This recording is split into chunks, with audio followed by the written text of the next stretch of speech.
معزز سامعین گرامی قدر، بخاری شریف کی ایک حدیث ہے جو بڑی طویل ہے، آپ کے سامنے اس کا ایک آخری ٹکڑا رکھنا ہے۔ رسول اللہ صلی اللہ علیہ وسلم سوئے ہوئے آسمان سے فرشتے اترتے ہیں، اور اس حدیث کے آخر کے الفاظ یہ ہیں کہ جس نے اس کی اطاعت کی اس نے اللہ کی اطاعت کی، رسول اللہ صلی اللہ علیہ وسلم کی طرف اشارہ کر کے، اور جس نے اس کی نافرمانی کی اس نے اللہ کی نافرمانی کی۔ اور ساتھ میں فرشتوں نے ایک لفظ بولا، اس لفظ کو، اس صفت کو آج آپ کے سامنے رکھنا ہے۔ فرشتوں نے یہ کہا محمد صلی اللہ علیہ وسلم فرقم بین الناس۔ آپ نے رسول اللہ صلی اللہ علیہ وسلم کی بہت سی صفات سنی ہے، رحمت للعالمین ہے، بشیر ہے، نذیر ہے، صادق ہے، امین ہے، لیکن آپ نے شاید یہ صفت اتنی عمومی طور پہ نہیں سنی ہوگی علماء کے ہاں، طلباء کے ہاں۔ تو یہ صفت رسول اللہ صلی اللہ علیہ وسلم کی مشہور ہے۔ وہ صفت کیا ہے؟ محمد فرق بین الناس۔ رسول اللہ صلی اللہ علیہ وسلم فرق کرنے والے ہیں لوگوں کے درمیان۔ اس صفت کا کیا مطلب ہے؟ فرق کرنے والے ہیں لوگوں کے درمیان۔ اس سے مراد یہ ہے کہ رسول اللہ صلی اللہ علیہ وسلم کی ذات فرق کرتی ہے حق کے اور باطل کے درمیان۔ رسول اللہ صلی اللہ علیہ وسلم کی ذات وہ آخری اتھارٹی ہے، آپ ہی کی ذات وہ مکمل اتھارٹی رکھتی ہے کہ دو آراء اگر دو لوگوں کی مختلف ہو جائیں تو محمد فرق بین الناس، رسول اللہ صلی اللہ علیہ وسلم فیصلہ کریں گے کہ کس کی بات درست ہے اور کس کی بات غلط ہے۔ کائنات کے اندر یہ اتھارٹی، فرق بین الناس کی اتھارٹی دنیا میں نہ کسی مولوی کے پاس ہے، نہ کسی مجتہد کے پاس ہے، نہ کسی علامہ کے پاس ہے، نہ کسی تابعی کے پاس ہے، نہ کسی تبع تابعی محدث کے پاس ہے، نہ کسی صحابی کے پاس ہے۔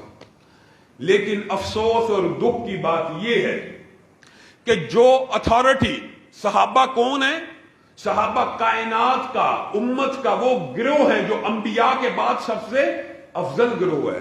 صحابہ کون ہیں؟ جنہوں نے حالت ایمان میں رسول اللہ کو دیکھا تو اللہ رب العزت نے ان آنکھوں کے اوپر جہنم کی آگ کو حرام کر دیا۔ صحابہ وہ ہیں کہ جن کا ایمان آپ کے اور میرے لیے مشعل راہ ہے۔ صحابہ وہ ہیں کہ جن کے ہاتھ کا انفاق کیا ہوا آدھا ہاتھ آٹے کا ہو، جو کا ہو، چاول کا ہو، آپ اور میں سونے اور چاندی کے پہاڑ حرج کر لیں، ان کے آدھے ہاتھ کے ثواب کا برابری بھی نہیں کر سکتے۔ یہ اتنی عظیم جماعت ہے، اور منفرد اگر ان کے فضائل بیان کیے جائیں تو کئی خطابات صرف صحابہ کے فضائل پہ گزر جائیں، اور منفرد اگر صحابی کا بیان کیا جائے، حضرت ابو بکر کا، عمر کا، عثمان کا، علی کا، تو یہ ایک لمبا چوڑا باب ہے۔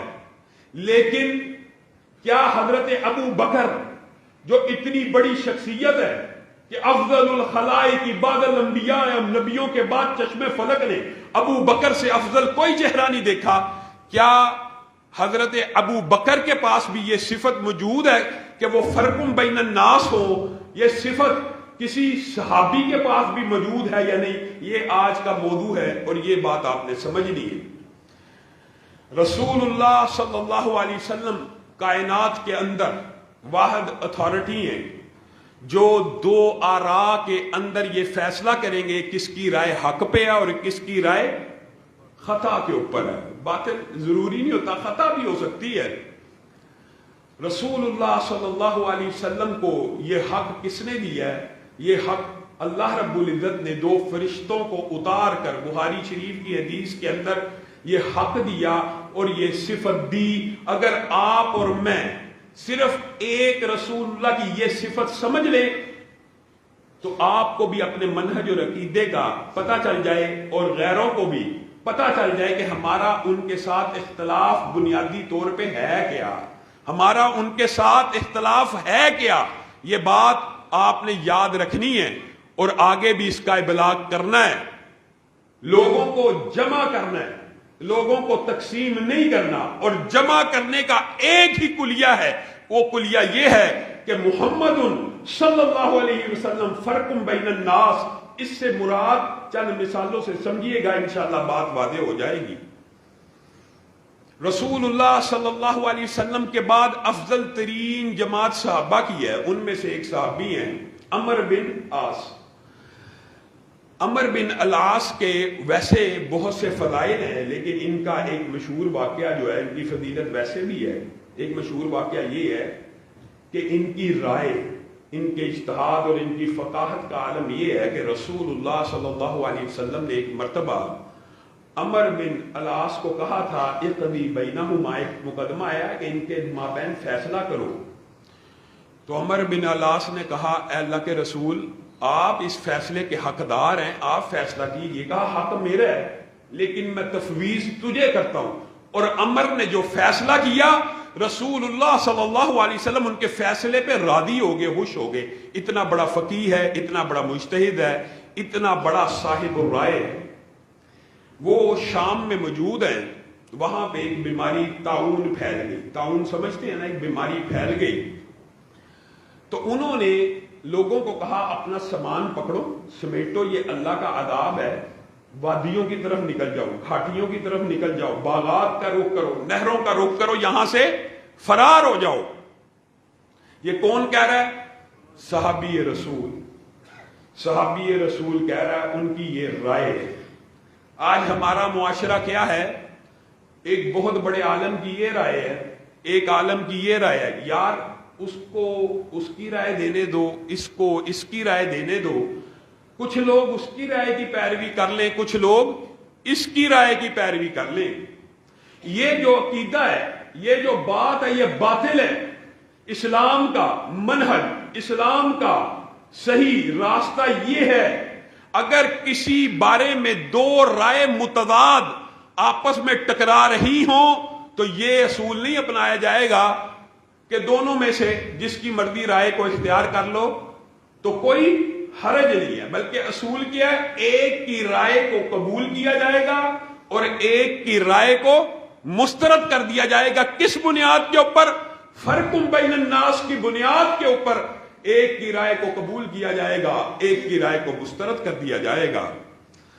عمر نے یہ فتویٰ جاری کر دیا ہے۔ سامنے سے معاذ ابن جبل آ رہے ہیں اور لوگوں سے پوچھتے ہیں کہاں لے کے جا رہے ہو سامان؟ سامان کہاں؟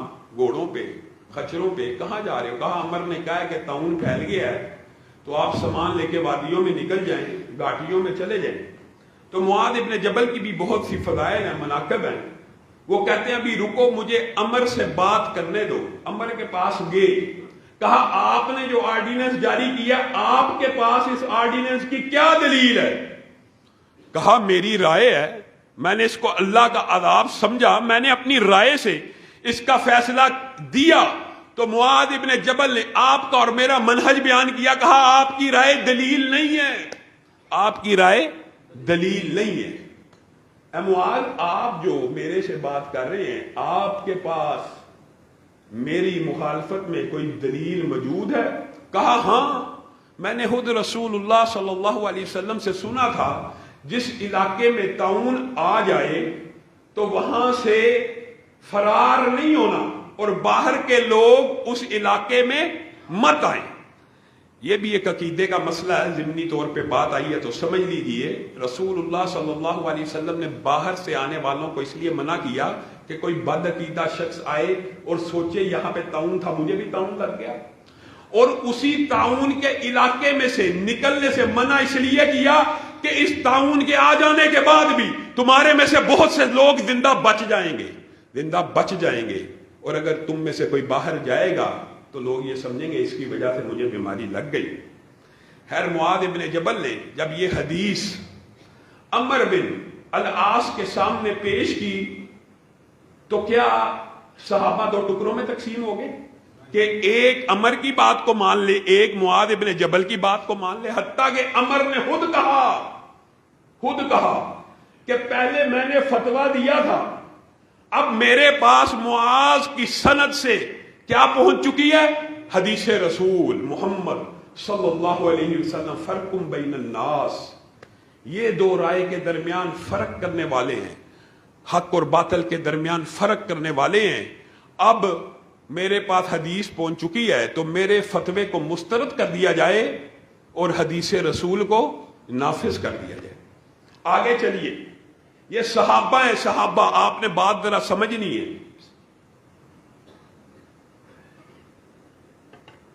ہمارے ہاں ایک رائے نہیں، دو رائے نہیں۔ اچنبے کی بات یہ ہے، یہاں پہ دو رائے ہیں تو ایک کو مسترد کیا جا رہا ہے اور ایک کو قبول کیا جا رہا ہے۔ اور ہمارے ہاں کتنی رائے کتنی ہے؟ چار، تو کم از کم چار تو امام کم از کم ہے نا، چار امام ہیں، اور عقیدہ یہ بنایا ہوا ہے چاروں میں سے جس کی مرضی رائے کو لے لیا جائے۔ یہ اختیار، یہ اتھارٹی تو اللہ نے رسول اللہ کے بعد صحابہ کو نہیں دی، جو ان لوگوں نے تابعین کہہ لیجئے، تبع تابعین کہہ لیجئے، محدثین کہہ لیجئے، ائمہ دین کو دے دی۔ کیا امام فرق بین الناس ہوں گے؟ کیا امام فیصلہ کریں گے کہ کون حق پہ ہے کون باطل ہے؟ اگر یہ حق نبیوں کے بعد کسی کو ملتا کہ وہ اتھارٹی ہوتے حق و باطل کے درمیان فیصلہ کن، تو وہ کس کو ملتا؟ صحابہ کو۔ ایک عام فہم بات ہے۔ آگے بڑھیے، عبداللہ ابن عباس کتنے فقیہ صحابی ہیں، فقیہ، اور حضرت ابو سلمہ ان کے مقابلے میں کم فقیہ ہیں، صحابہ کے مراتب ہیں لیکن صحابی سارے جنتی ہیں۔ لیکن ان کے مابین بھی ایک مسئلے کے اوپر اختلاف ہو گیا۔ مسئلہ یہ ہے کہ عبداللہ ابن عباس نے کہا کہ عدتوں میں سے جو عدت لمبی ہو، وہ جس کا خامند فوت ہو جائے عدت وہ پوری کرے گی جو دو عدتوں میں سے لمبی ہو۔ دو عدتوں سے مراد کیا ہے؟ اگر حمل ہے اور حمل میں ابھی 6 ماہ 7 ماہ 8 ماہ رہتے ہیں تو حمل کی عدت عورت پوری کرے گی جس کا حامل فوت ہو گیا۔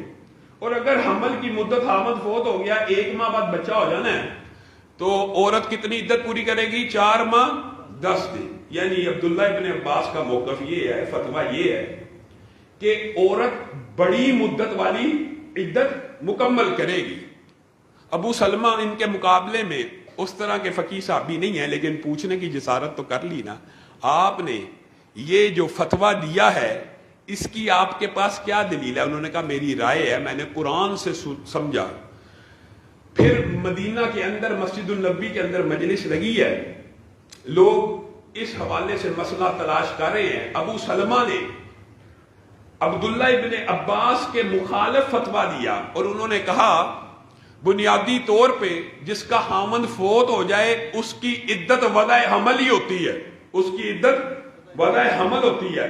حامل فوت ہوا 4 ماہ 10 دن کا انتظار نہیں کرنا، اگر حمل دوسرے مہینے بچہ پیدا ہو گیا تو عدت پوری ہوگی۔ اب دو صحابہ کے مابین اس معاملے میں اختلاف ہو گیا، دو آراء آ گئی۔ اختلاف کا ہو جانا اچنبے کی بات نہیں ہے، اختلاف کے بعد اچنبے کی اور غلط منہج کی بات یہ ہے دونوں کی مان لی جائے، دونوں کی مان لو، آدھے اس کی مان لیں آدھے اس کی مان لیں۔ یہ اسلام کا مزاج نہیں ہے، ایک کی بات کو مسترد کیا جائے گا، ایک کی بات کو قبول کیا جائے گا، اور پیمانہ کیا ہوگا؟ محمد صلی اللہ علیہ وسلم۔ فرق بین الناس، صبیہ بنت حارث اسلمی کو تلاش کیا گیا، وہ آئیں، انہوں نے سارے کا سارا اپنا واقعہ بیان کیا۔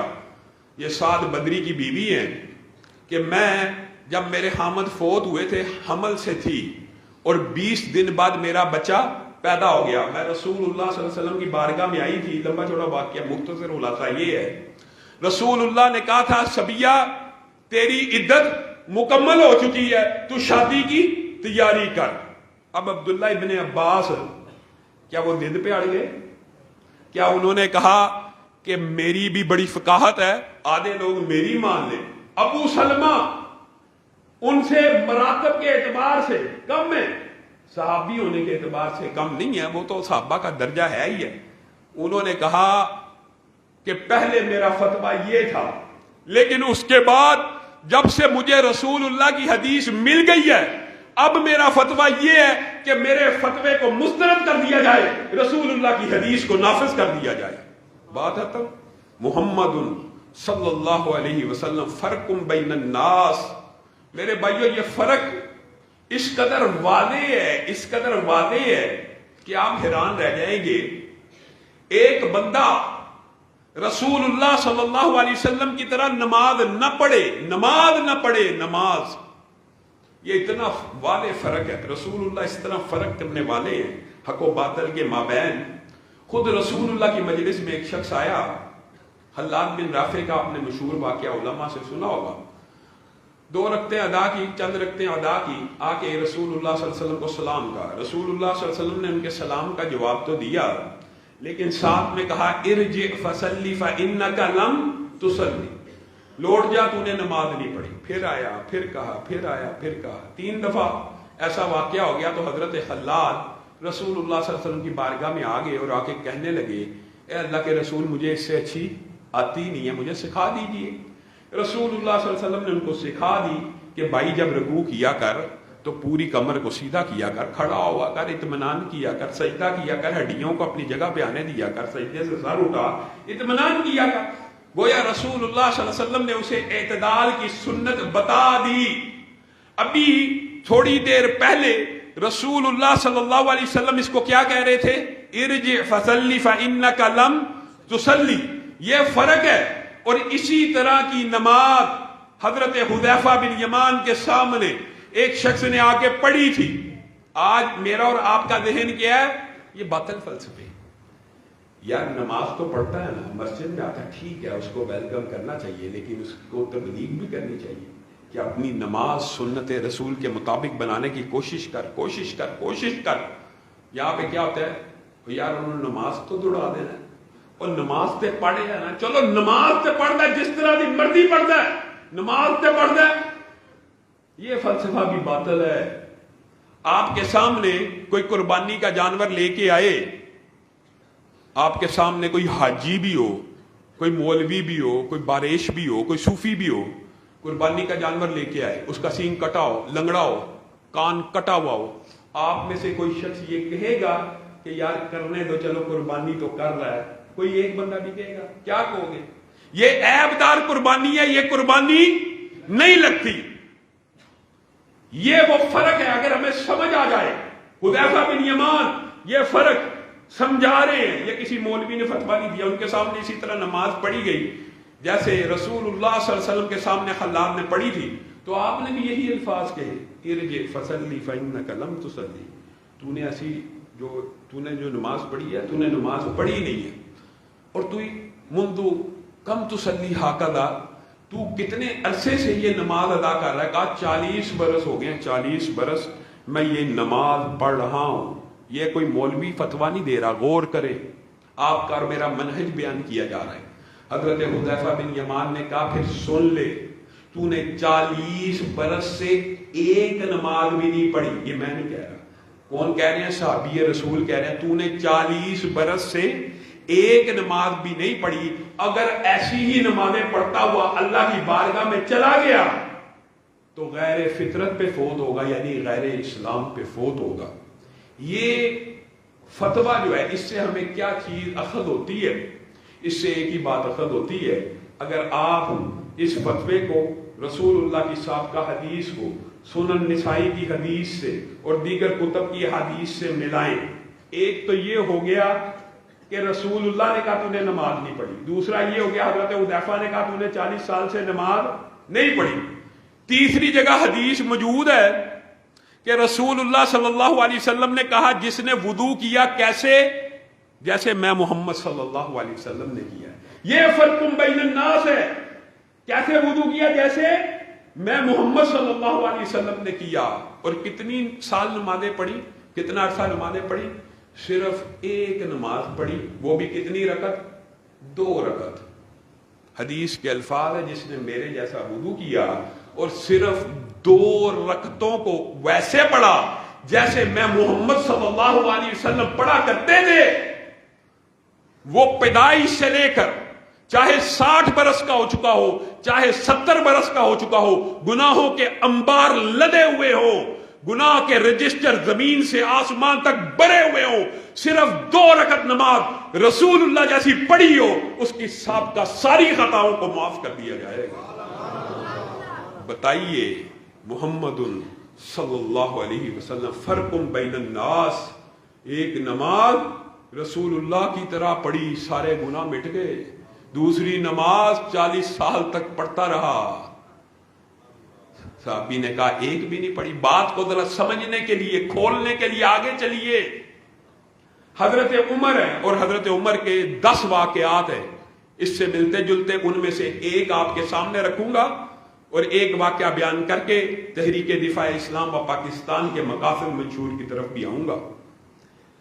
حضرت عمر نے بھی ایک حدیث سنی کہ ہاتھ کے کٹ جانے کی دیت کتنے اونٹ ہے؟ 50 اونٹ۔ سب کو پتہ ہے نا ہاتھ کے کٹ جانے کی دیت کتنی ہے؟ 50 اونٹ۔ اب حضرت عمر جیسا فقیہ اور جس کے دین کے بارے میں گواہی کون دے رہا ہے؟ رسول اللہ صلی اللہ علیہ وسلم۔ میں نے خواب دیکھی، امتیوں کا خواب حجت نہیں ہے لیکن نبیوں کا خواب تو حجت ہوتا ہے نا۔ میں نے خواب دیکھی عمر تیری قمیض زمین سے گھسٹ رہی تھی اور میں اس کی تعبیر نکالتا ہوں یہ تیرا علم دین ہے۔ وہ فقیہ، وہ مجتہد جس کو رسول اللہ صلی اللہ علیہ وسلم کہہ رہے ہیں تو محدث ہے، محدث نہیں محدث۔ اس سے مراد یہ ہوتی ہے کہ جس کی زبان سے صرف حق جاری ہوتا ہے۔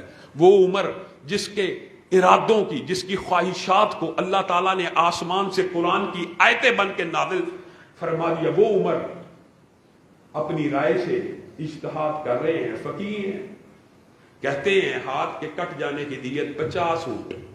اور میں غور کر رہا ہوں انگلیوں پہ، اگر انگوٹھا کٹ جائے تو یہ قوت و طاقت میں سب سے زیادہ ہے ہاتھ کی 5 انگلیوں میں، اس میں سب سے زیادہ قوت ہوتی ہے۔ اس کے کٹنے کی دیت 15 اونٹ ہونی چاہیے۔ اس کے ساتھ والی جو 2 انگلیاں جو قوت و طاقت میں کم و بیش برابر ہوتی ہیں، ان کے کٹ جانے کی دیت 10 اونٹ ہونی چاہیے۔ اس کے بعد کی جو انگلی ہے اس کے کٹ جانے کی دیت 9 اونٹ ہونی چاہیے، اور جو سب سے کمزور انگلی ہے اس کی دیت 6 اونٹ ہونی چاہیے۔ اونٹ کتنے بنائے؟ 50 پورے۔ ان 50 کو ڈیوائیڈ کیا کس طرح؟ اپنی رائے سے، اپنے اجتہاد سے، اپنی فقاہت سے۔ اگر فرق بین الناس نبیوں کے بعد کوئی ذات ہوتی، یا ابو بکر ہوتی یا عمر ہوتی۔ حضرت عمر نے آرڈیننس جاری کر دیا، قاضیوں کو لکھ دیا آج کے بعد انگوٹھا کٹے گا 15 اونٹ، ساتھ والی 2 انگلیاں کٹیں گی 10 اونٹ، ساتھ والی انگلی کٹے گی 9 اونٹ، آخری انگلی کٹے گی 6 اونٹ کی دیت لاگو کر دو۔ آرڈیننس پہنچتے پہنچتے پہنچتے مصر میں بھی پہنچا، اور اللہ کا کرنا ایسا ہوا مصر میں جس وقت آرڈیننس پہنچا قاضی نے کھول کے پڑھا، پاس ہی عوف بن مالک بیٹھے ہیں۔ کہنے لگے یہ آرڈیننس ابھی تم نے نافذ نہیں کرنا۔ میں ذرا عمر سے جا کے پوچھنا چاہتا ہوں کہ عمر نے جو آرڈیننس جاری کیا عمر کے پاس اس حوالے سے کیا دلیل ہے؟ عوف بن مالک اور حضرت عمر کے سٹیٹس کا صحابیت کے رتبے کے اندر آپ خود موازنہ کر لیجئے، لیکن کسی بندے نے بھی، کائنات کے کسی بندے نے اس وقت جو صحابہ میں موجود تھے یہ نہیں تھا دیکھا کرتے کہ صحابی کا رتبہ بڑا ہے یا فلاں کا سٹیٹس بڑا ہے، یا فلاں کے بارے میں کہا جائے وہ فقیہ ہے، یا فلاں کے بارے میں کہا جائے وہ غیر فقیہ ہے۔ وہ فرق کس کو سمجھتے تھے؟ فرق بین الناس رسول اللہ صلی اللہ علیہ وسلم کو۔ اوف گھوڑا دوڑاتے ہوئے جلد از جلد مدینہ میں پہنچتے، حضرت عمر کے دروازے پہ پہنچے، حضرت عمر سے پوچھا آپ نے ایک آرڈیننس جاری کیا؟ جی ہاں میں نے جاری کیا ہے۔ آپ نے جو آرڈیننس جاری کیا ہے اس کے بارے میں آپ کے پاس کیا دلیل ہے؟ یہ میں نے اپنی رائے سے جاری کیا ہے۔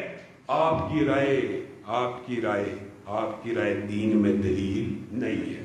کون کہہ رہا ہے؟ ایک صحابی عوف بن مالک۔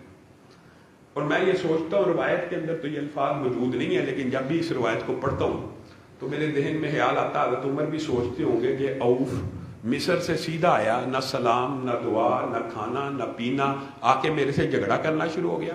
حضرت عمر نے جواب میں کہا عوف تو جو آیا ہے اور مجھ سے پوچھتا ہے کہ میرے پاس کیا دلیل ہے، میں نے اپنی فقاہت سے، اپنی رائے سے 50 اونٹوں کو انگلیوں پہ تقسیم کر دیا، تو جو میرے آرڈیننس کی مخالفت کر رہا ہے بتا تیرے پاس اس بات کی کیا دلیل ہے؟ عوف بن مالک نے کہا میرے پاس اس بات کی دلیل یہ ہے کہ یہی مدینہ تھا اور میں رسول اللہ صلی اللہ علیہ وسلم کی بارگاہ میں بیٹھا ہوا تھا. رسول اللہ صلی اللہ علیہ وسلم دیت کے مسائل بیان کر رہے تھے اور اچانک رسول اللہ صلی اللہ علیہ وسلم نے دیت کے مسائل بیان کرتے ہوئے کہا تھا الا ان الاصابع الا ان الاصابع فی دیت سواء. انگلیاں قوت و طاقت میں اگرچہ برابر نہیں ہیں لیکن دیت کے اندر 5 کی 5 انگلیاں برابر ہیں. عوف بن مالک سے یہ حدیث حضرت عمر نے سن لی. کہا کاتب کو بلایا جائے.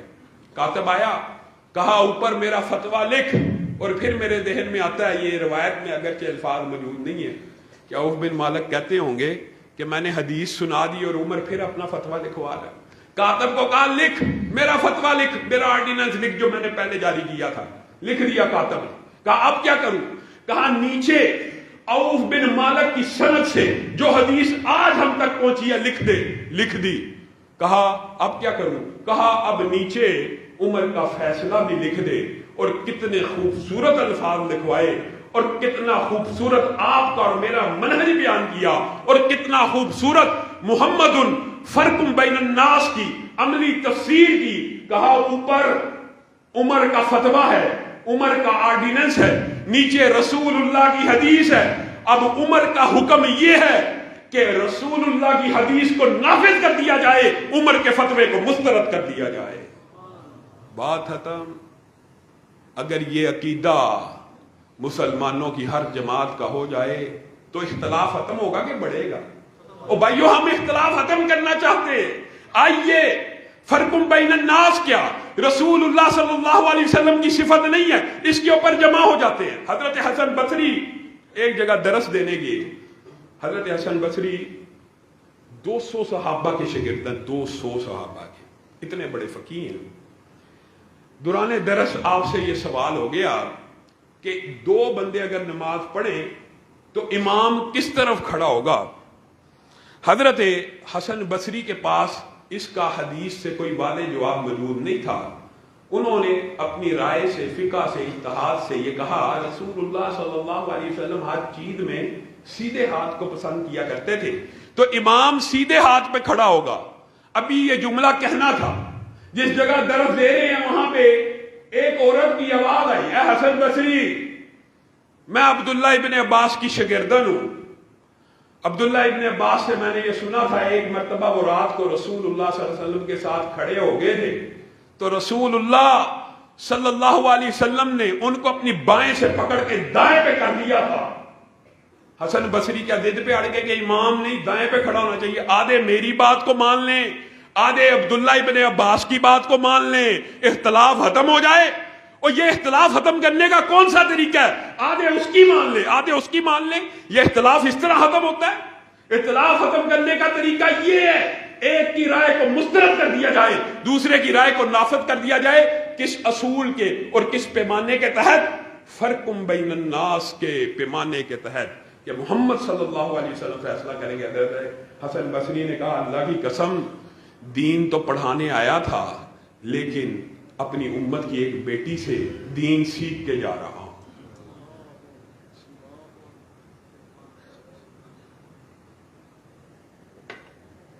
میرے بھائیوں, رسول اللہ صلی اللہ علیہ وسلم کی ذات حق و باطل میں فرق کرنے والی ہے. اور یہ عقیدہ چھوڑ دیجئے, اگر ہم نے رائے ہی ماننی ہوتی تو کس کی مانتے؟ صحابہ کی مان لیتے. آپ کہتے ہیں چاروں میں سے جس کی مرضی مان لو. چاروں میں سے جس کی مرضی نہیں مانی جائے گی, مانی اس کی جائے گی جس کی بات رسول اللہ صلی اللہ علیہ وسلم سے ٹیلی کر جائے گی. لیکن میرے بھائیوں یہاں پہ ایک بات درد دل سے میں آپ سے بھی کہنا چاہتا ہوں. ہم نے منہج کے اعتبار سے تو رسول اللہ صلی اللہ علیہ وسلم کو فرق بین الناس مان لیا کہ رسول اللہ صلی اللہ علیہ وسلم فرق کرنے والے ہیں اور رسول اللہ صلی اللہ علیہ وسلم معیار حق و باطل ہیں اور یہ ہمارا عقیدہ اور ایمان ہے. لیکن عمل میں کوتاہی موجود ہے. وہ کیا؟ رسول اللہ صلی اللہ علیہ وسلم ہماری مسجد کے تو امام ہیں, رسول اللہ صلی اللہ علیہ وسلم منبر کے تو امام ہیں, مسجد کے تو امام ہیں, لیکن رسول اللہ صلی اللہ علیہ وسلم بازار کے امام نہیں ہیں.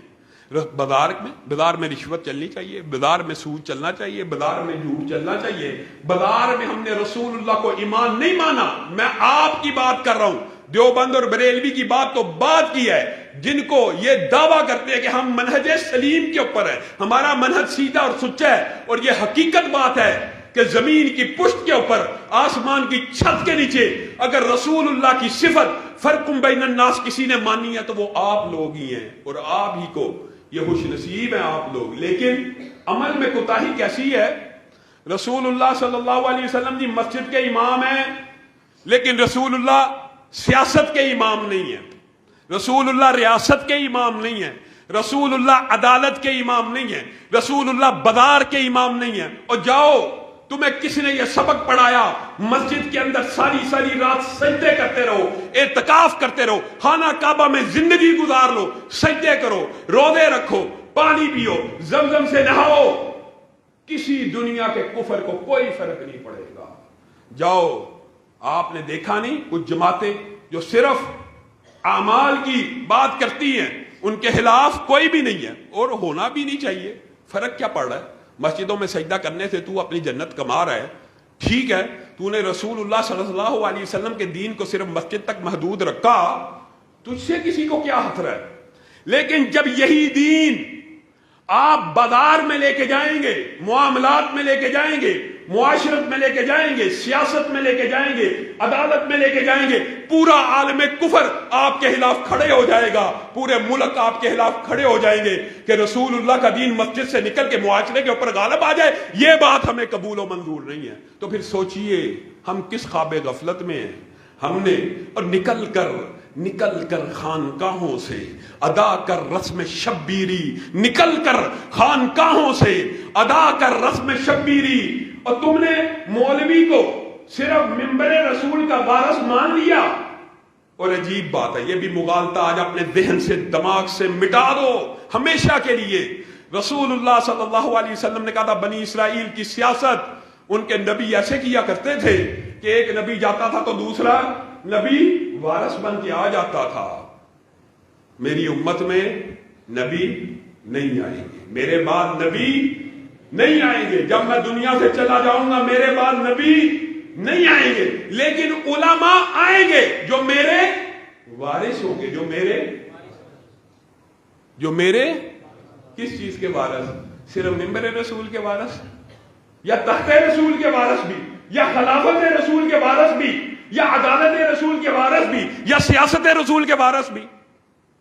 آج لوگ کہتے ہیں مولوی مسجد میں سیاسی گفتگو کر رہا ہے۔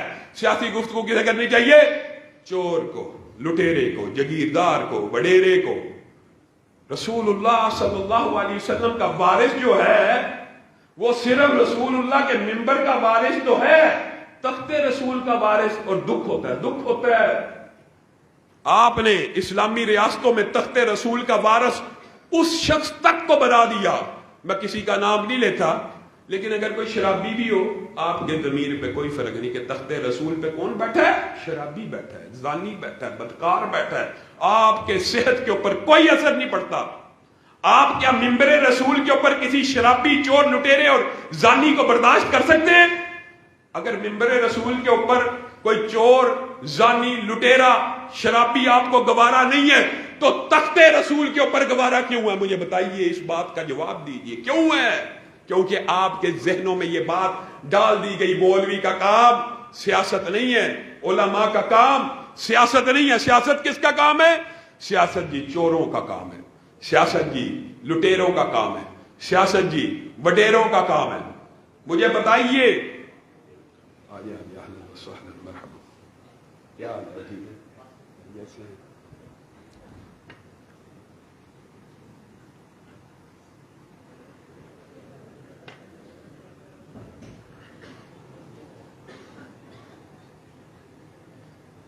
آپ مجھے بتائیے، رسول اللہ صلی اللہ علیہ وسلم جب دنیا سے چلے گئے، رسول اللہ صلی اللہ علیہ وسلم نے مصلی کا امام کس کو بنایا تھا؟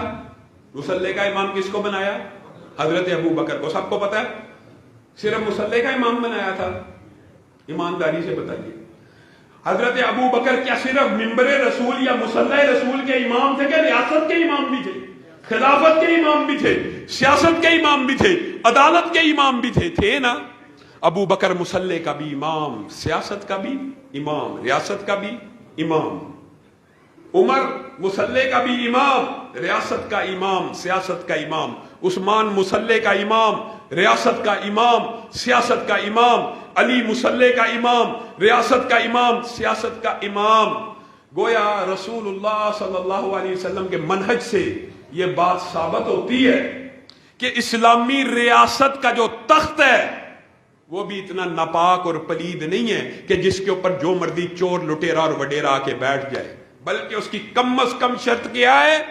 وہ 5 وقت مسلمانوں کی جماعت کرانے کی اہلیت رکھتا ہو، کم از کم خطبہ جمعہ دینے کی اہلیت رکھتا ہو۔ ہم نے مغلوں کے خلاف بڑی کتابیں پڑھی، ہم برِ صغیر میں ظاہر ہے ہندو مورخ زیادہ تھے، انہوں نے مغلوں کے خلاف بہت زیادہ پروپیگنڈا بھی کیا مغل بادشاہوں، لیکن وہ بھی یہ کہنے کے اوپر مجبور ہو گئے جیسے بھی تھے، جب فجر کی نماز ہوتی تھی تو خود جماعت کرایا کرتے تھے، جب جمعے کی اذان ہوتی تھی تو خود خطبہ دیا کرتے تھے۔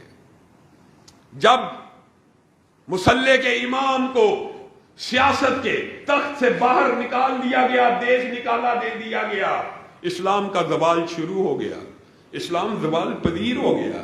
آج سیکولر اور لبرل پارٹیز چاہتی کہ مولوی جی سیاست میں کیوں آ رہا ہے؟ مولوی جی کرسی کے لیے الیکشن لڑ رہا ہے، مولوی جی کرسی کے لیے الیکشن لڑ رہا ہے۔ تو جمعدار کی سیٹ کے لیے الیکشن لڑ رہا ہے، مولوی اگر کرسی کے لیے لڑ رہا ہے۔ تو خاکروب کی سیٹ کے لیے الیکشن لڑ رہا ہے، تو کس کے لیے لڑ رہا ہے؟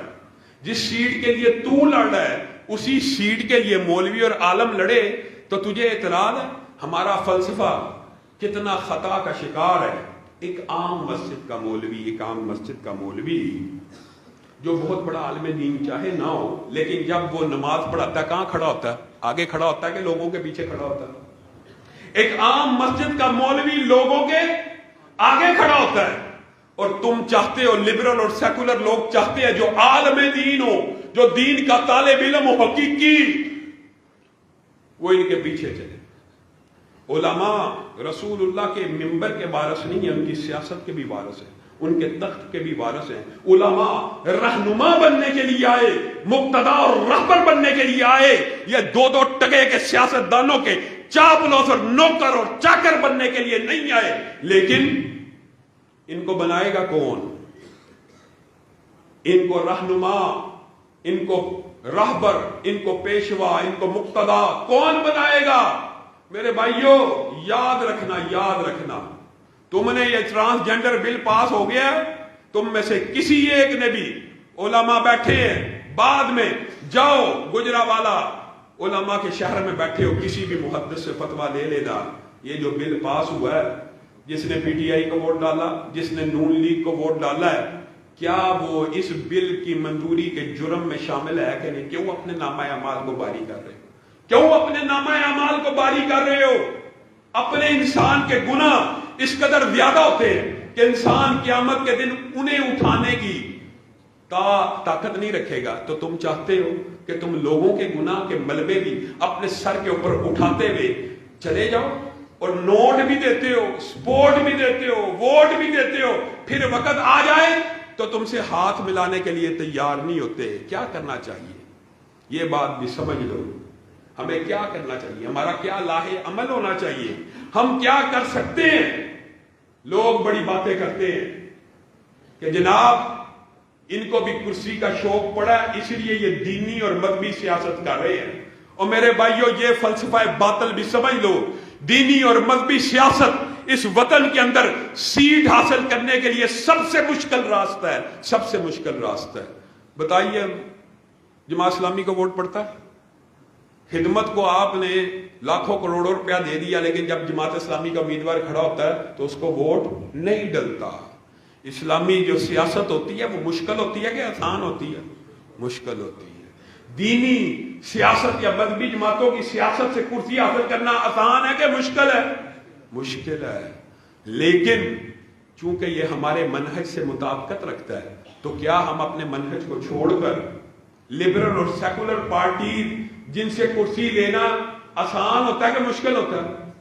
بہت آسان ہوتا ہے کسی لیڈر کی نوکری کی جائے، چاپلوسی کی جائے، چاکری کی جائے، اس کے چند نعرے لگا دیے جائے، کرسی آپ کے گھر میں آ جاتی ہے۔ کرسی حاصل کرنا مقصد ہو تو لبرل اور سیکولر پارٹیز کا رستہ آسان ہے۔ یہ میں ان لوگوں کے اعتراض کا جواب دے رہا ہوں جو بعد ایسے چھوٹی کوتا فکر، کم عقل ایسی بات کرتے ہیں جی یہ دینی سیاست اب انہوں نے شروع کیا دین کی، اسلام کے نام پہ، دفاع اسلام و پاکستان۔ نام بھی ایسا ہے جس کی ویسے مخالفت کریں گے تو لوگ کہیں گے یار کم عقل ہو، اسلام کا دفاع ہو رہا ہے، پاکستان کا دفاع ہو رہا ہے، اور بڑی ضرورت تو ہم دیں گے لہو کا تیل چراغوں کو جلانے کے لیے، دفاع اسلام بھی کریں گے اور پاکستان کی سرحدوں کا دفاع بھی کریں گے نا انشاءاللہ۔ یہ لوگ کہتے ہیں، میں ان کا جواب دے رہا ہوں، یہ جی کرسی کے لیے، اور بھائی کرسی کے لیے تو پھر پی ٹی آئی اور نون لیگ کی سیاست زیادہ آسان ہے۔ لبرل اور سیکولر لوگوں کے نعرے اور جھنڈے اٹھا لو۔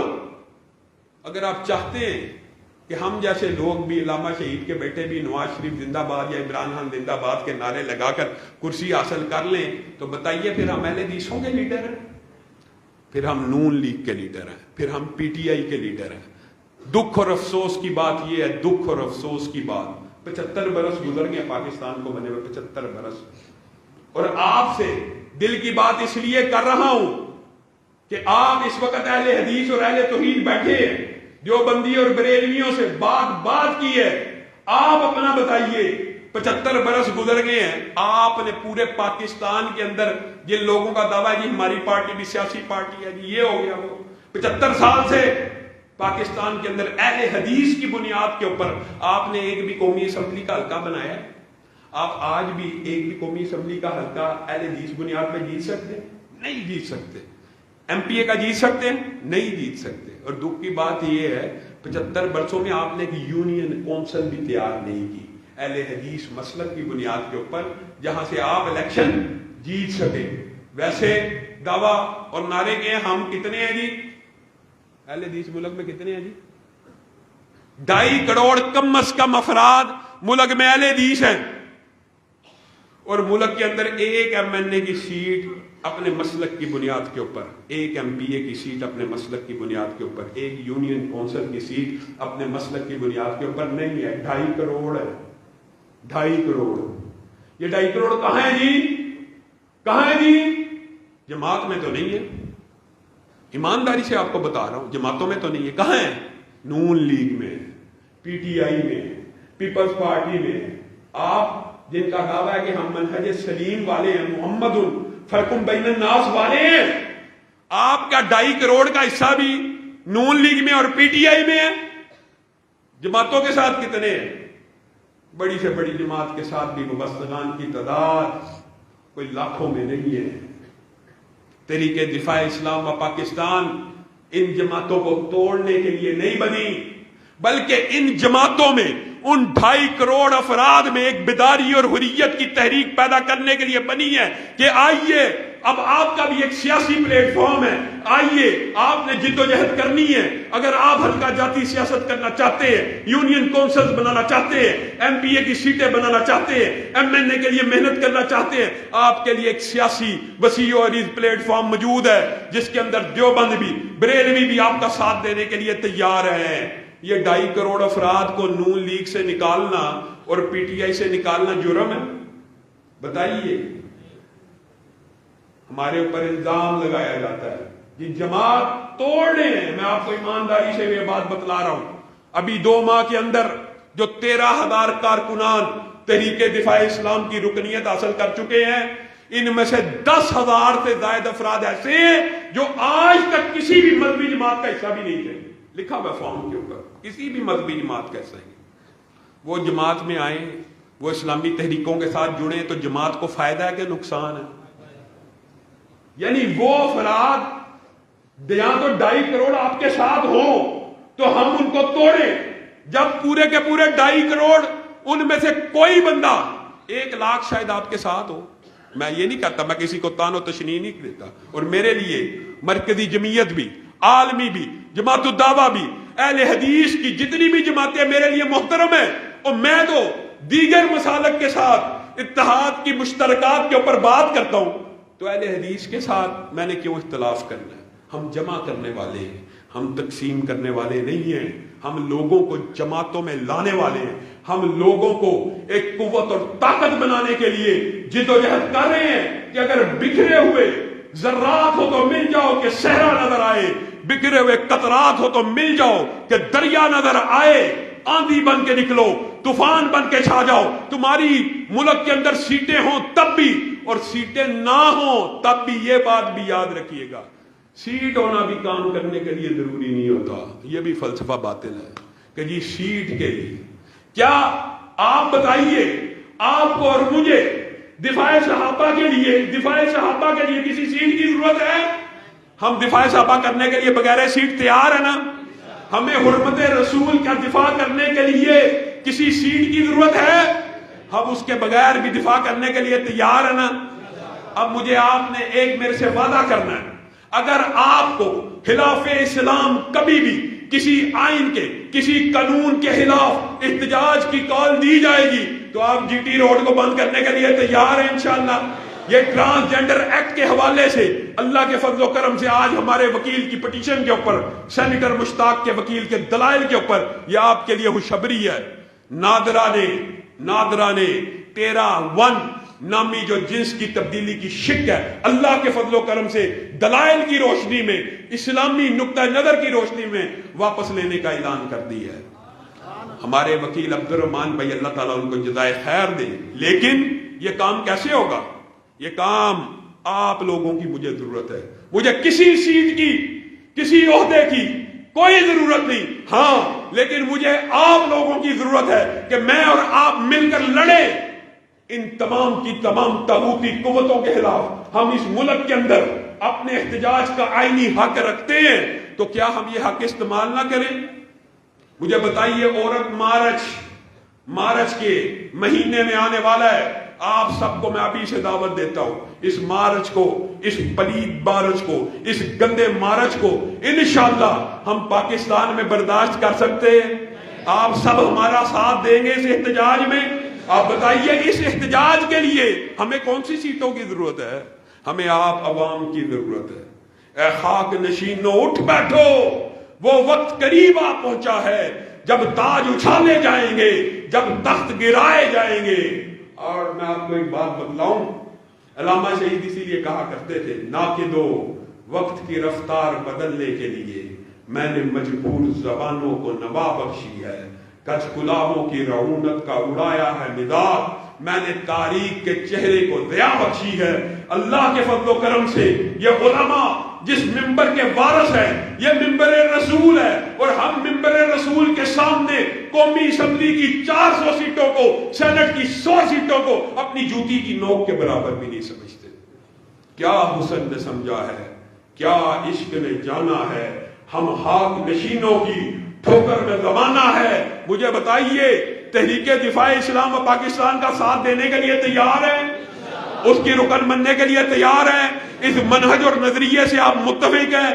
انشاءاللہ پھر ٹوٹ گریں گی زنجیریں اور زندانوں کی خیر نہیں، یہ دریا جھوم کے اٹھے ہیں، تنکوں سے نہ ٹالے جائیں گے۔ وآخر دعوانا ان الحمدللہ رب العالمین، سبحان ربک رب العزت عما یصفون وسلام علی المرسلین والحمدللہ۔